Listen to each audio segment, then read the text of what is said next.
Today we're talking with Melody Shoenfeld, and Melody, you're the lead singer of a cover band out of Pasadena, California called Styx and Stones. Now, when I originally contacted you, I thought that you guys, based on the name, that you covered primarily, Rolling Stones and Styx material. But talk a little bit about some of the other bands you guys cover. Actually, the Rolling Stones and Styx is only part of what we cover. We just kind of picked the name. My old drummer picked the name of the band. It's kind of a cool sounding name. I kind of like that, Styx and Stones. I mean, it's really original. And now I was kind of curious. When you were putting this band together, what was the hardest thing about getting the rest of the band together? I mean, did you all know each other before Styx and Stones was formed?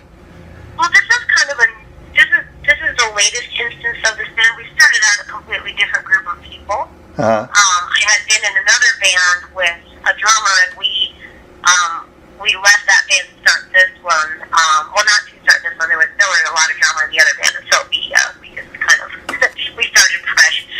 So we started this one, and now it's an entirely new lineup. And the current lineup has been together. Me and the drummer and the guitarist have been together for, I think it's coming up on 2 years now, and we just got a brand new bassist.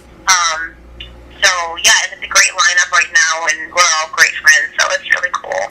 And let me ask you, because I previously interviewed you about Ed Force One, which is obviously an Iron Maiden tribute band that you play in, and I was curious, how different is this from that? Because obviously, playing classic rock is a lot different than the heavy metal of Iron Maiden. Oh, it's totally different. We do a lot of hair metal too. Yeah. And this is all the stuff that I grew up with, and it's kind of the stuff that's kind of near and dear to my heart. We do. We get requests a lot for things like Janis Joplin and Heart and stuff because people think I sound like them. Yeah. We've included that in our set list, and then we do a lot of songs that are traditionally sung by men, which seems to be kind of my specialty, I guess. As I do chick versions of male songs. And then we even throw in, like, we have a Katy Perry song that we kind of meddled up a little bit, and we have fun with it. It's a lot of fun. And let me ask you, do you ever cover any Heart material? Yes. Okay, and as far as doing Heart, I was curious because Heart's one of those bands that they got, especially if you go back to their classic material, they got like a lot of really heavy songs, like even like Barracuda and Crazy on You. Yeah, Barracuda is my favorite song to do. I love that song. And I guess my next question I was going to ask you is, do you prefer like singing the real heavy upbeat stuff, or do you like singing the poppy, more commercial stuff just as much?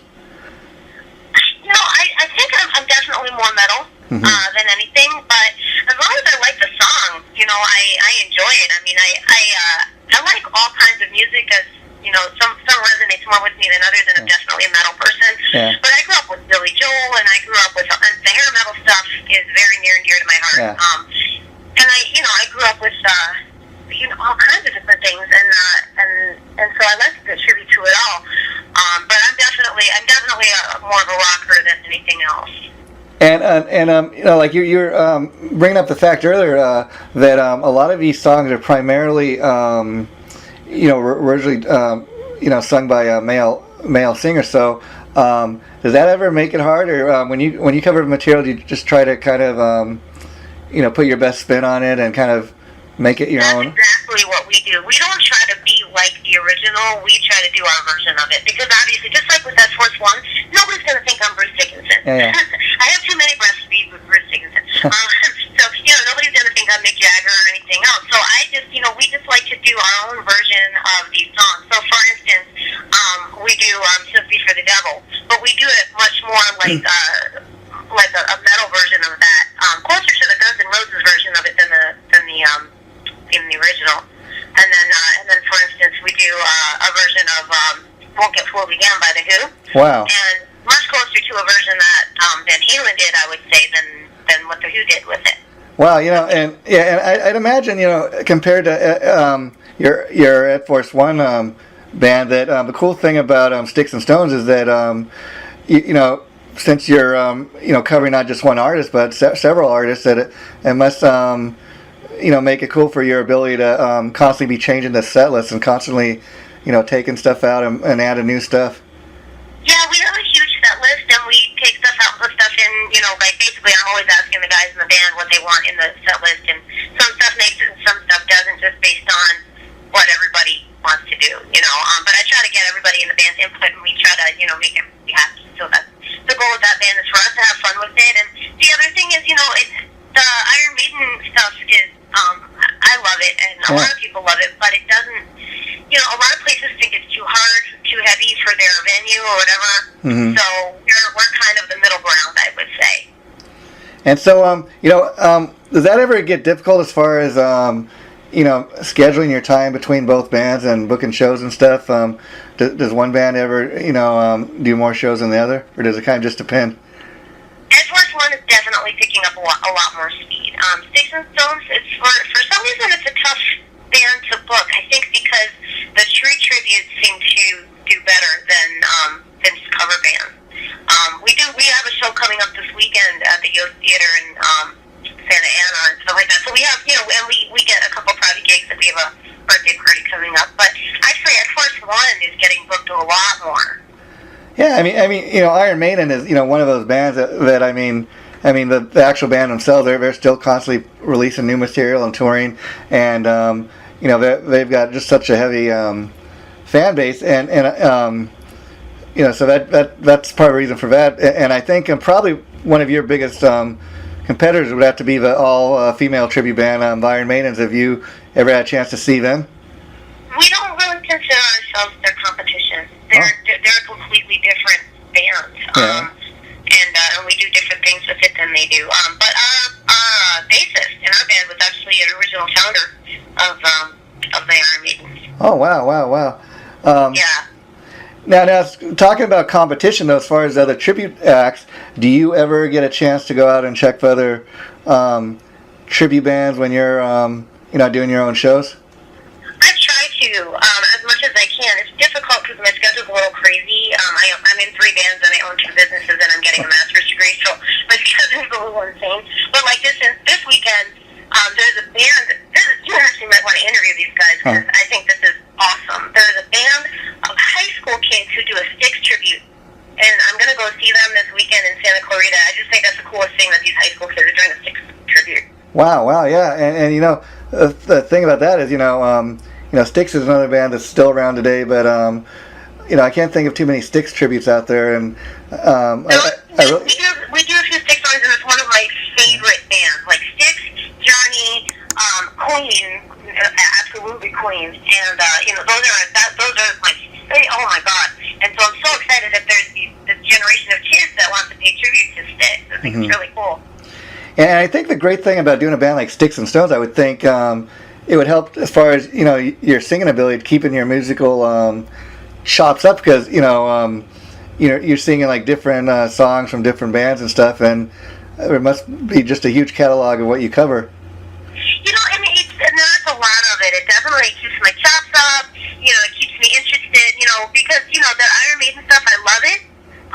But when you hear the same band all the time, after a while, you're kind of like, okay, I need to hear something that's not this band for a little while. Yeah. So it's kind of nice to get a little bit of an audio break, and then go back to it. So I listen to a lot of Iron Maiden, but then I listen to a lot of all this other stuff too, because it's always on my mind. So, and then I'm always listening for new stuff that we can add to the playlist. So it's fun to have the variety. And then I'm in an original band too, and so then there's that aspect of it. So I kind of get all my bases covered as far as what I feel like I need musically, And are you kind of surprised, being in these 3 bands that I'd assume that you're probably getting more gigs with the tribute acts than you are with your original act, or can you talk all about what you do originally? So the Iron Maiden tribute does better than either one of the other bands as far as live performance. Yeah. We are starting to pick up speed with the original band a little more, but and then Styx and Stones, we'll see what happens. We are picking up some speed with that one as well. But the Maiden tribute's going. People are very interested in it, so it's pretty cool. Yeah. Earlier this summer when I interviewed you for the first time, Melody, we were talking more in detail about the Ed Force One band. And at the time, you guys were I hadn't really heard. I was just starting to hear a lot about you guys, and like you said, since then you're starting to get a lot more gigs. Since the time we last talked, what do you think it is that Ed Force One is starting to pick up so much momentum? It's just the word's getting out about you guys. Do you think more? I think that's got to be what it is, because we've done a few shows, and every time we've done a show, we've gotten a huge response. And so like the last show we did a show at the Casper last weekend, and our Facebook page blew up. So we're getting a lot more attention. People just see what we do, and they really love us. So it's cool. And it's interesting because the Styx and Stones band gets the same response when we get an audience, but for some reason doesn't seem to. It seems to just be much harder to book. I don't understand the difference. A lot of the tribute bands, I think, like for example, Air Force One, where you're paying a tribute to just one specific band, especially like a band like Iron Maiden, like we were saying earlier, they've got such a huge fan base, and the only thing I can think might be a problem with the Styx and Stones is like, I think people might have a misconception. Okay, we're going to go to see a band that does Styx and the Stones, and even initially when I contacted you, just based on the name alone, I thought, a lot of these tribute bands need to have a nice little niche, and I thought, how cool, instead of just paying tribute to one band, these people are paying tribute to, I guess their two favorite bands, and so maybe that's part of the problem. People are not kind of sure what they get, but I'm sure if they came to your show, they would just, dig a great classic rock show is what they'd get. Yeah, it could be that. We have our promo video up, and that I've gotten from some venues, for instance, for festivals and stuff, was they thought that we weren't going to be family friendly. I guess because we do the hair metal stuff, and to them, it's not family in their minds. Yeah. So I guess we will, we'll put out another one that shows all the classic rock stuff that we do, and that might give people a different opinion of what we do. Yeah, and again, because even for a classic rock audience, I mean, there's such a huge fan base. I mean, a lot of the stuff I grew up, listening to probably as well as you, and you hear it, 30 years later, still on the radio, and the thing to me is, I listen to music, and if it's good music, it's good music. What I mean is, I'm not one of these guys that, I'm a Motley Crue fan, but Motley Crue's no longer selling like they used to, so I'm going to quit buying Motley Crue albums. You know what I mean? And I think that's the audience for this, and I think the thing is, like, I would think Styx and Stones, that you guys, because you're covering classic rock, that you would be able to like do shows of various different bands, maybe like even a Queen tribute or a Cheap Trick tribute or whatever. Right. And so what's the biggest difference for you between like doing the Iron Maiden thing and doing the Styx and the Stones? I'm sorry, what now? What's the biggest difference for you? Just the fact that you're covering a wider amount of. I think it's completely different. Yeah. Because the Maiden stuff requires a bit more of an operatic approach, and the other songs are a little more gritty. I would say the way that we do them in Styx and Stones is a little more grit to them. So it's a different approach vocally. And would you say, like with Ed Force One, that maybe you guys have to rehearse a little more, even though you've been doing it for a while? That there's a little more. We don't have to rehearse more, but we do.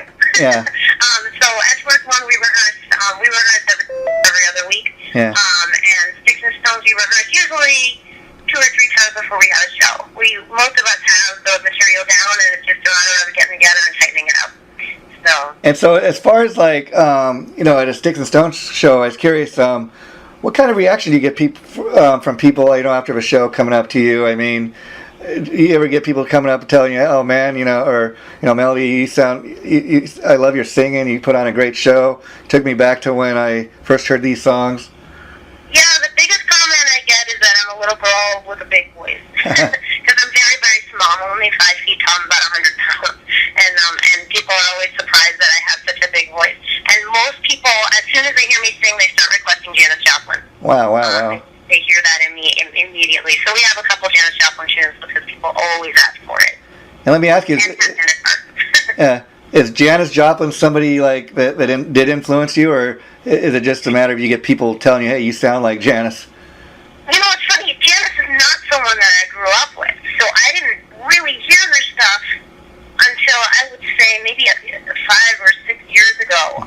People kept telling me, "You've got to listen more Janis because you've got that voice."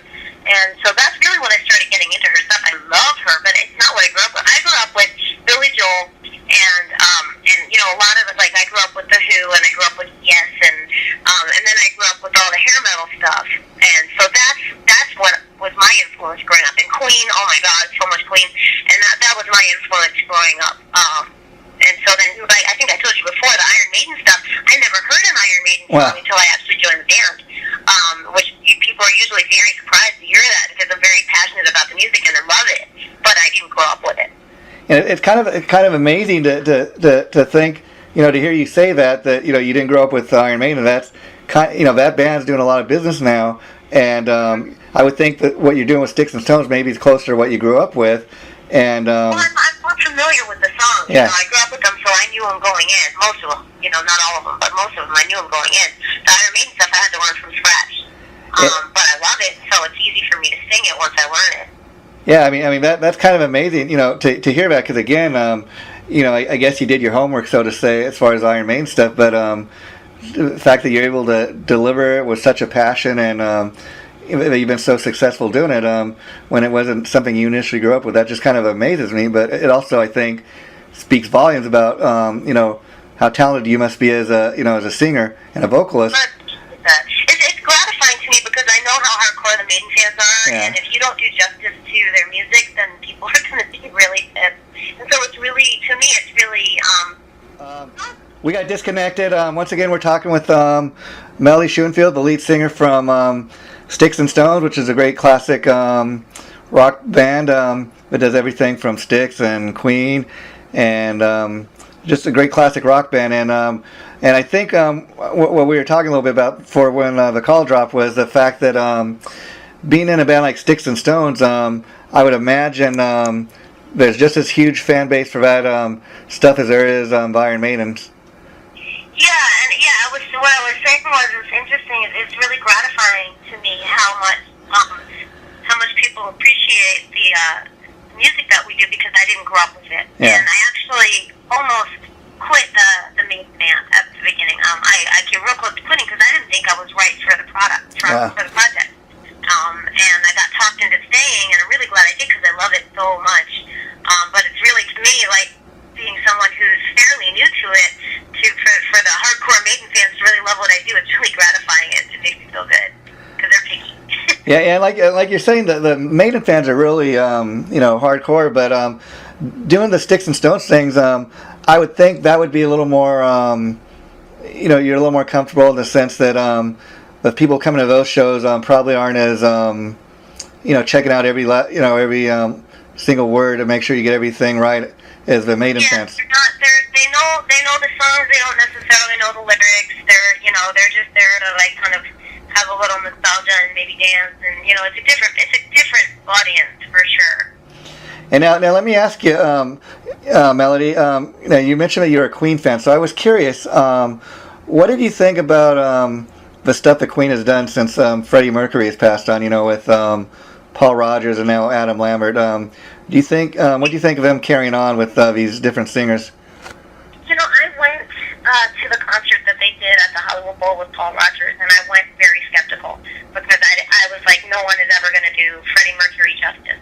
And what I will say is, Paul Rodgers is not Freddie Mercury. Yeah. Paul Rodgers does not pretend to be Freddie Mercury, and they really put a lot of respect for Freddie Mercury. As a matter of fact, when they did Bohemian Rhapsody, they had Freddie Mercury singing it, like in a hologram, and they didn't even bother trying to have Paul Rodgers try and do it. And it was a good concert. I was very impressed. I left.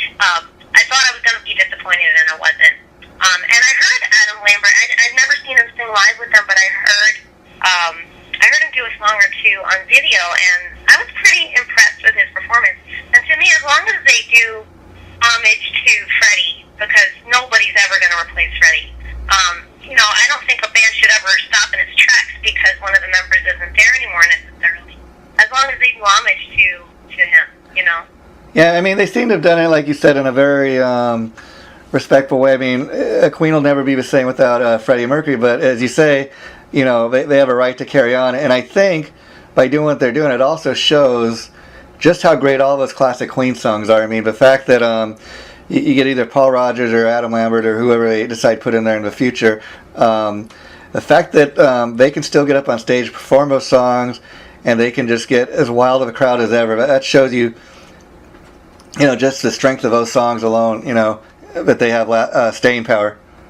Oh yeah, no, they do it and they do it well. And they deserve all the success that they have. A lot of people say that they're sold out or whatever. You know what band doesn't want to make money? So I don't think they're selling out at all. They're just doing what they love and trying to find a way to make a living doing it. Yeah. Okay, so we talked about Styx and Stones and Ed Force One. Now you also mentioned you do your own original thing. You want to talk a little bit about that now and let us know what the band is called and. I'm sorry, what now? Well, I was wondering if you could talk a little bit about your original project. You mentioned you were in an original band and. Maxwell Carlisle. Yeah, Maxwell Carlisle it's actually technically Max's solo project. I'm just the singer for it, but he does original speed metal stuff. Kind of along the lines of, I would say, Dragon Force, Manowar, that kind of music, and it's really cool. He's a phenomenal shredder, and he's a bodybuilder, which is, I think, unusual in our industry, and I'm a power lifter, so we have a lot in common that way. Wow, I had no idea. I've actually had the privilege of interviewing Maxwell for some of his solo stuff, and I know he's also currently getting ready to go on tour with Halen. So I'm just really impressed because you're doing these three original. You're doing these three separate bands and they're all very different, and I think that just speaks again volumes of your talent as a singer. I was curious if you ever had any desire to write or record any of your own original music. I have done.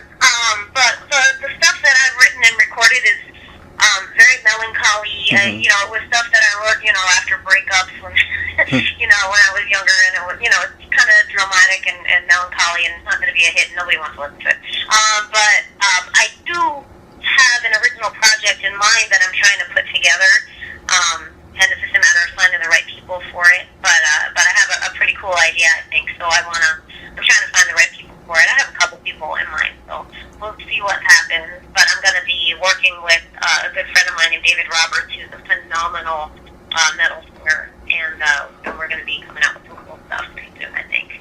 Wow, again, getting back to Maxwell, he like you said, he's kind of he's a really one of these great up and coming shredders.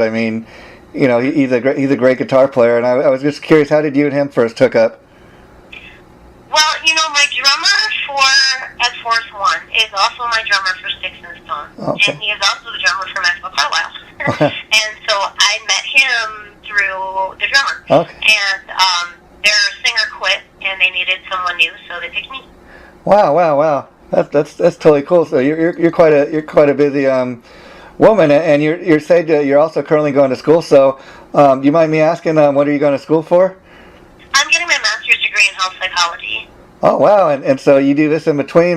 Now, when you graduate from school, do you think you'll continue to perform, or will you then? Oh, absolutely. You gotta try and stop me from performing. Yeah, and so does it get hard ever? Concentrating on going to school and working towards your degree and doing all this as well.